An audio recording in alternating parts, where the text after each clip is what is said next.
On des oreilles, on a tout dit. Yes Massive, c'est Spectre qui est F-Baby pour Power Inutile. On parle pour ne rien dire et en disant rien. On a tout dit. L'épisode précédent, on était sur une info chaude qui était sur l'affrontement Damso Booba. D'ailleurs, j'étais assez déçu parce que même en ayant dit que Damso a fait une masterclass, que son couplet était lourd et que Booba aura des grosses difficultés à essayer de lui causer du tort, même en ayant dit tout ça, on a quand même dit que je suis pas objectif vis-à-vis de Booba. Je suis très déçu de vous. Franchement, je suis déçu. Mais blague à part, là, on va passer à une autre info chaude. Du côté local, qui est la libération. Alors, attention, à prendre avec des pincettes. Young Chang, qui était en prison depuis 2013, ça fait 6 ans maintenant, a posté une vidéo où on a l'impression, en tout cas, il donne l'impression qu'il est libéré de prison. Il écrit le début de la fin, donc il écrit fin F-A-I-M. Donc on a l'impression, en tout cas, que ce serait la libération de l'artiste Young Chang, a.k.a. Yoni Sama, qui était en prison pour des faits très graves. Donc, alors, déjà, on part du principe que c'est une libération pour cette vidéo, sachant que faire autant de teasing pour juste une permission ou un truc du genre, ce serait jouer avec les sentiments de ses fans. Mais on ne sait jamais, mais en tout cas pour cette vidéo, on va partir du principe que ce soit une libération. Si c'est pas une libération, c'est pas grave, vous aurez passé quand même un petit moment à me regarder et ça n'a pas de price, n'est-ce pas? Donc comme je disais, il est en prison depuis 6 ans pour des faits pas pardonnables, ou difficilement pardonnables en tout cas. Donc je vois déjà, depuis la sortie de la vidéo, beaucoup de tweets. Ah ouais, quand vous osez dire que vous êtes fan de Young Chang, mais quand c'est Chris Brown, vous dites qu'on ne peut pas être fan de lui à cause de Rihanna, et nanana. Donc moi j'entends tous ces trucs-là. On va forcer personne à être fan de Young Chang. On va forcer personne à écouter du Young Chang, du Chris Brown, du machin. On va forcer personne. Par contre, ce qu'on peut dire, c'est que il a plaidé coupable. Il a fait sa peine. Il est sorti de prison. C'est littéralement comme ça que le système fonctionne. C'est-à-dire que il peut, lui, en tout cas, en tant qu'artiste, en tant qu'être humain même, il peut rien faire d'autre que ça. Il peut se désuicider à la limite si vous voulez, mais ce sera pas très constructif.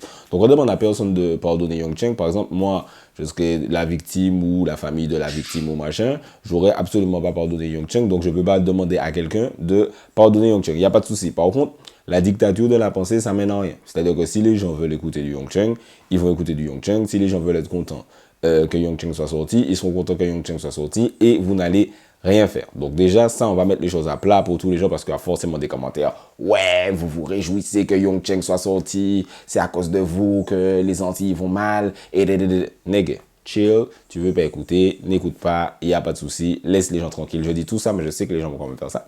Ce qu'on va faire, c'est que on va essayer de voir quel parcours il peut avoir après la prison. On va faire des petites spéculations, des petits pronostics. Il va sortir un morceau samedi, je crois, samedi 15 juin, je crois qu'il va l'appeler Comme un homme. Donc je suis impatient de voir ce que ça a donné.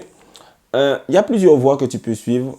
Après la prison, on va essayer de prendre des exemples avec des artistes qui ont déjà du coup fait de la prison, parce que de nombreux artistes de la scène urbaine ont fait de la prison. Donc la première possibilité, c'est que tu sois tuba. Donc il y a beaucoup de gens qui me demandent ce que ça veut dire tuba. Tuba, ça veut dire, c'est l'inverse de verlan de battu, vaincu, rincé, nul. Donc tu peux sortir de prison et la prison, ça peut avoir pété toutes tes capacités artistiques. C'est déjà arrivé avec des rappeurs que vous connaissez pas forcément, donc Shyne et Beanie Sigel, qui sont deux artistes new-yorkais qui ont fait de la prison, alors Shyne, il était sous Puff Daddy et Beanie Sigel était sous Jay-Z. Et une fois qu'ils sont sortis de prison, comme c'était des rappeurs à l'ancienne qui ont pris des peines assez lourdes, je crois quand même, quand ils sont sortis, ils ont eu du mal à se remettre à jour, du mal à suivre l'actualité, à peut-être poser sur, je sais pas, du dirty, du trap, machin. Donc c'était vraiment assez compliqué, leur voix a changé. Donc ça peut vraiment arriver que tu sortes de prison et que tu sois vraiment le gars, putain, t'es plus dans l'air du temps. Donc imagine en musique, la musique ça va très vite maintenant, en plus avec Internet. Donc tu peux facilement te retrouver à l'arrêt, t'es sorti de prison, tu l'attrapes, c'est quoi le bouillon, je comprends pas, pourquoi les jeunes sont comme ça maintenant, machin. Donc tu peux facilement te retrouver, même en 6 ans, 6 ans c'est long dans la vie de quelqu'un. Il y a 6 ans, j'imaginais pas que je serais en train de faire des vidéos sur YouTube. Le YouTubing, est-ce que ça existait déjà il y a 6 ans? Donc ça peut être très compliqué pour un artiste ou pour un créatif en général. Donc lui, j'ai pas trop peur de ce côté-là parce que c'est quelqu'un qui arrivait bien à surfer sur les tendances, à surfer sur les vagues. Il passait de rap à trap, à dancehall, à zouk, à tout bail. Donc, j'ai pas vraiment peur par rapport à ça, mais c'est une possibilité qui est déjà arrivée à des artistes. Il y a ensuite la possibilité de buzzer fort. Ça, on sait que, tu vois, quand un artiste va en prison, ça booste sa street crédibilité et l'attente, ça booste l'effet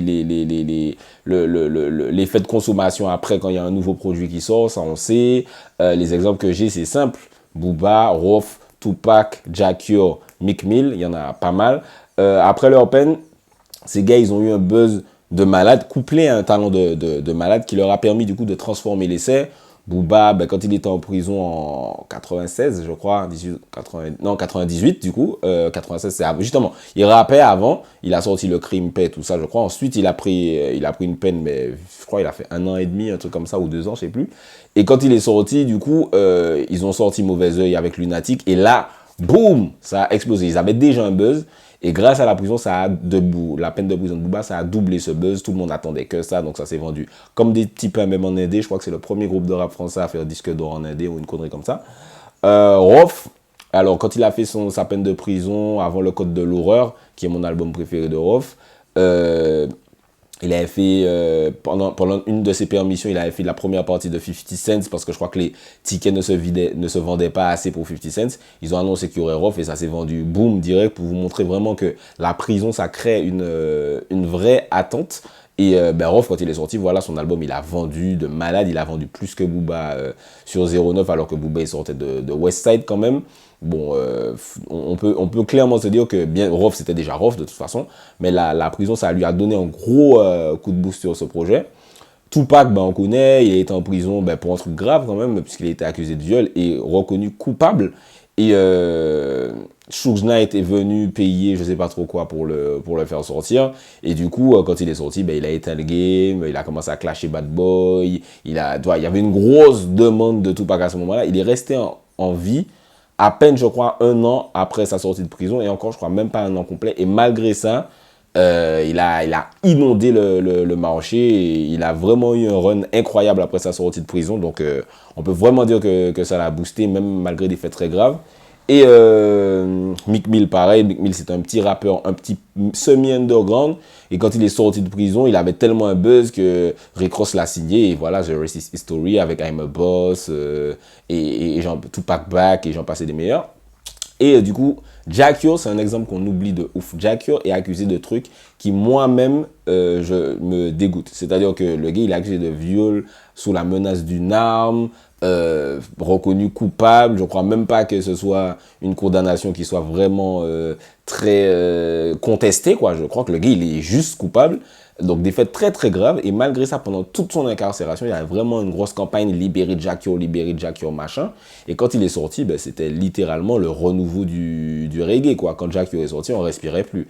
Et il a fait True Reflection, Them No Bill Great Man, et j'en passais des meilleurs de Jackie. Franchement, la prison, ça donne une sorte de coup de boost à Jackie, qui jusqu'à maintenant, Jackie, c'est Jackie, quoi. Alors que moi, sincèrement, quand je vois les faits dont il a été accusé et condamné, pour lesquels il a été condamné, franchement, j'écoute du Jackie, mais j'ai beaucoup de mal. Donc voilà, ça c'est la possibilité de buzzer fort. Et il y a aussi la possibilité de buzzer fort, mais c'est pas comme avant. C'est pas comme avant. Tu sors, comme du coup, il y a le buzz de fou qui fait que tu vends beaucoup, il y a beaucoup d'attentes sur ta sortie, mais sur la durée, t'arrives pas.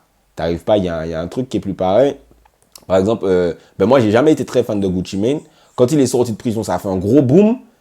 Mais à part, bien sûr, il a fait des petites collaborations. Je crois qu'il a une télé-réalité. Sur Instagram, les gens le suivent beaucoup. Mais c'est pas Gucci Mane comme avant, en fait. Je trouve, en tout cas. Mais un exemple plus concret que je peux prendre, parce que moi, je suis fan, c'est Lil Wayne. Lil Wayne, quand il est allé en prison pour The Carter 3, enfin, après The Carter 3, et même, je crois, après Rebirth, je sais plus exactement à quel moment il est allé, mais c'est avant Carter 4. C'était plus pareil après. C'est-à-dire qu'il est arrivé, il a sorti des gros sons. Je crois que c'est quand il a fait 6 foot, 7 foot. Il a revendu quasiment 1 million. Voilà, il y avait tout le buzz. Et puis après, quand tu commences à bien écouter les sons, tu te disais, c'est lourd, hein, mais c'est pas pareil qu'avant, en fait. Et je crois vraiment que c'est la prison qui fait ça parce que, voilà, tu vas plus en studio pendant je sais pas combien de temps, tu es isolé dans ton monde. Lil Wayne, il a jamais été de nouveau pareil après la prison. Je trouve, même mentalement, tu sens que c'est pas la même personne, qu'il est encore plus cloîtré dans son monde qu'avant. Franchement, ça peut, psychologiquement aussi, je me demande dans quel état d'esprit Young Chang est parce que, voilà, on sait qu'il était dans un état d'esprit très particulier avant d'entrer. Ensuite, tu fais la prison pendant 6 ans. Ça peut jouer dans ton esprit. Donc, à voir dans quel état d'esprit il est, ça peut aussi jouer. Donc, voilà, il y a aussi cette possibilité de buzzer fort. Mais il faut voir ce que ça donne sur la durée. Voilà, après ces cas de figure, perso, ben, j'ai confiance en le mec, tu vois, artistiquement. Même si j'aimais moins ce qu'il faisait avant son entrée en prison, son dernier projet, j'ai moins aimé, mais quand il refaisait les vidéos style lyrics de la semaine, je kiffais bien. Bon, c'est pas pour revenir sur des histoires de clash, mais quand il avait fait le truc cartoon, j'ai ressenti la violence, la véhémence du truc. Je sais pas s'il va revenir sur ce style-là, s'il va faire du trap, du bouillon, s'il va faire du cloud rap. Il y a tellement de possibilités avec un artiste comme ça qui sait faire beaucoup de trucs que voilà, ça peut être très très intéressant. Les sons qu'il a sortis pendant qu'il était emprisonné, je suis pas forcément super fan, mais le Pack à oublier était vraiment, vraiment monstre. Je me suis dit, ah ouais, quand même, je crois qu'il a enregistré dans un portable sur notre vocal, donc encore plus impressionnant. Peut faire du salon solo sur les nouveaux styles, comme je disais. Peut collaborer avec des gens. Il y a eu tout un renouveau de la scène, Kevin, Matthew White. Il peut faire un feat avec Wervana, je sais pas, il peut faire un feat avec Sadik.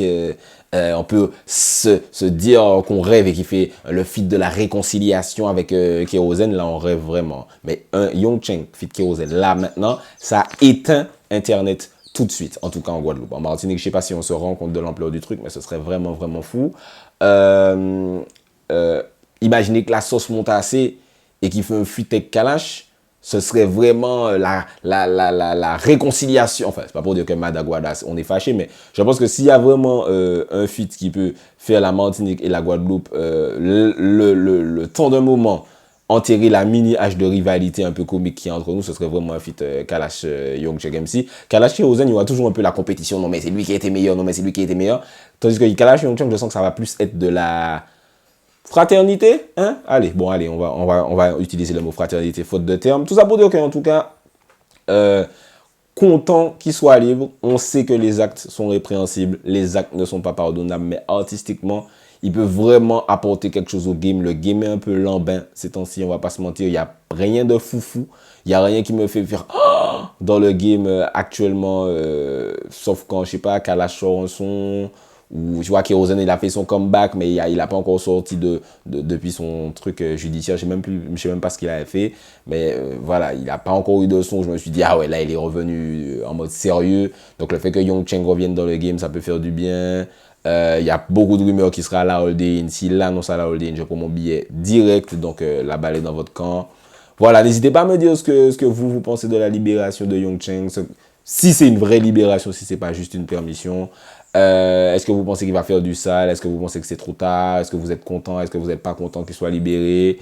N'hésitez pas à me dire tout ça dans les commentaires, à me suivre sur Twitter, Instagram, Snapchat et à vous abonner à la page YouTube et à activer la cloche pour ne rater aucune vidéo. C'était Specta pour Parole Inutile, on parle pour ne rien dire. Et en disant rien, on a tout dit. En disant rien, on a tout dit.